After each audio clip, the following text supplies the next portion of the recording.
On the morning of September 12, 1997, RCMP officers arrived with a search warrant at the northern British Columbia trailer where 19-year-old Crystal Henricks lived with her 38-year-old husband, James Bennett, and their 2-year-old child. Linking disturbing reports that had come into the detachment over a 2-year period, officers feared for the lives and safety of area teens.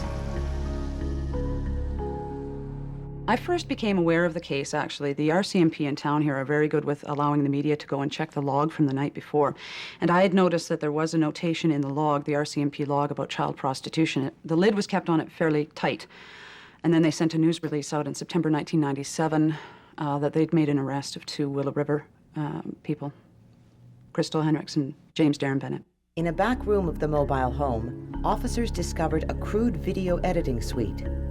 When one of them hit play on a VCR, the screen came to life with the image of Crystal Henricks sexually abusing a 3-year-old boy. Then, later on the same tape, a 9-year-old girl. That's when they first started to realize the enormity of what they had discovered here, because the entire house was closed-circuit wired. There was a small camera they discovered in the light fixture in the ceiling, and then they subsequently discovered it was a 2-way mirror. And there was a camera inside the bedroom on the other side of this mirror, so the whole place was wired. Was the childlike teenager on the tapes a guiltless victim of her domineering husband, or a female sexual predator responsible for initiating sexual abuse? It was a disturbing question that rocked the community's perception of the gentler sex. We view women as nurturing, caring, innocent. They are our mothers, our sisters, our grandmothers. The concept of women as sexual predators is alien to us. As a society, we prefer to deny that such women exist. When stories of sexual abuse by women make headlines, they are viewed as isolated incidents. The women are often thought of as victims rather than offenders, and if the target of the abuse is a boy, his experience will likely be celebrated as an early sexual initiation. There is even doubt among some professionals that women are capable of experiencing deviant sexual arousal. But recent studies reveal that sexual abuse by women is much more common than was previously believed. It's one of the most underreported criminal offenses in our society, and in the rare case that it is reported, the woman responsible for the abuse is unlikely to be charged. Offenders usually know their victims, and, most often, are related by blood. Through the abuse, they are satisfying their own needs ahead of those of the child. They are anything but innocent.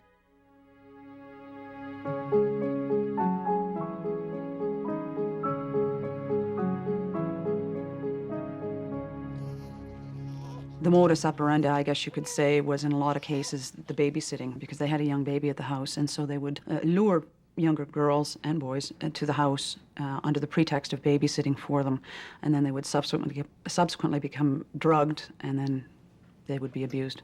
One of Henricks' first victims was Tammy. She was 13 years old when the abuse started. She came to my house and said that she wanted me to babysit for her. And I've done lots of babysitting jobs before, so I didn't think anything of it whatsoever, especially her being a mother herself. As a result of the police search and victims' reports, Bennett and Henricks were charged with a combined 29 counts, including 11 charges of sexual abuse. September 1997, she was making her first court appearance. And I remember the first time I saw her, they brought her down from the cells on the second floor into the courtroom, into the prisoner's dock, and I was immediately flabbergasted because she looked so innocent. She was so slight, small in her build, and so young, and I thought, she can't be a sex offender. It's impossible. Initially, you would hear murmurings around the community that perhaps she was only 19 years old, she was married to a 37-year-old, perhaps there was some sort of coercion there, perhaps she was a victim of an older man. And as things progressed, that became less and less the case. You could hear murmurings that she was just as much a party to this as he was. So the perception changed. It was a subtle progression, but it changed. Crystal Henricks falls into the category of sexual co-offender, one of 3 profiles used to define the behavior of female sexual predators. The co-offender is the most likely to come to the attention of the authorities. After her arrest, Crystal Henricks claimed to have been in a drugged stupor during the abuse and denied all responsibility. But during the police investigation, it became increasingly clear that Henricks located the victims, transported them to Willow River, administered the drugs, and engaged in acts of sexual abuse against them. When police first saw Tammy on videotape, they couldn't detect signs of life for several minutes and feared that they had acted too slowly in making the arrests. Well, after we got out to the residence, there was no child there. And she started making me drinks and asking me if I wanted more drinks. And then after about a couple hours, I started feeling sick. And then she offered me some blue pills and said they were butterfly pills to help ease my stomach pain.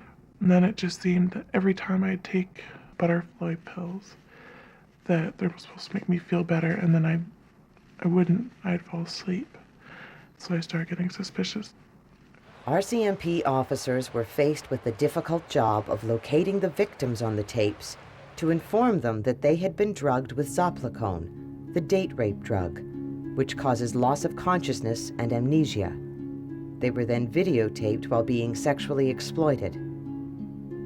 The tapes were used as one source of evidence. Another key source was Henricks' diary. The diaries did shock me. The content of what they had written back and forth to one another and put in those diaries was very, very disturbing. For example, the diaries mentioned some very graphic scripts. One case they had written out, or she had written out, it's all in her handwriting and she admitted it on the stand. She had written out a script involving a very young girl, had to be a virgin, and ultimately it ended up with the expression, then finish her off. Once the public learned of those diaries, that solidified their opinion of her role, absolutely, as being very well aware of what was going on. Crystal Henricks finally went to court in early 1999. Although she pleaded not guilty, claiming to have been a victim of her husband and to have no memory of the offenses, the court felt otherwise. On April 20th, 1999, Judge Glenn Parrott convicted Crystal Henricks on 8 counts.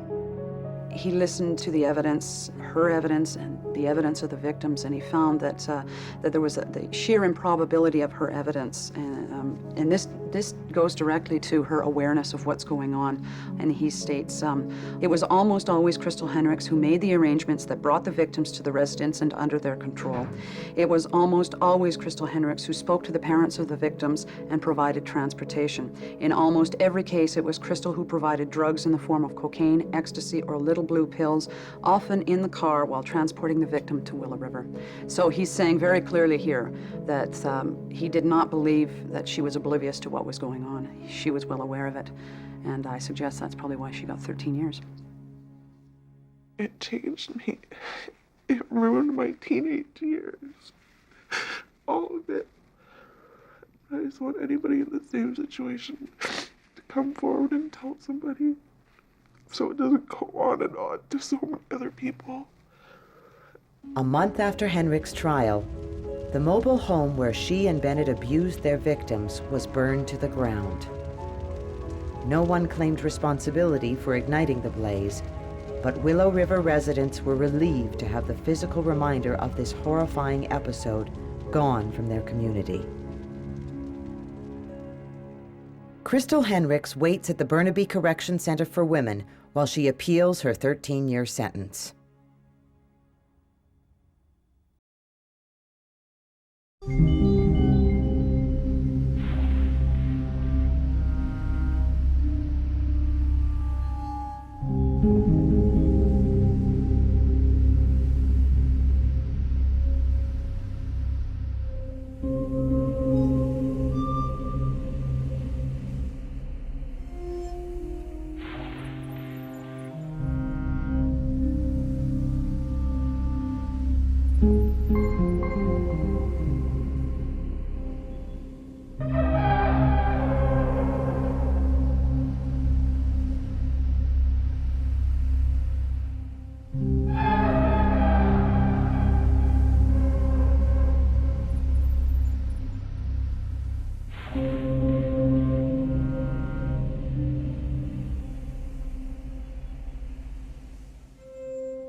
you.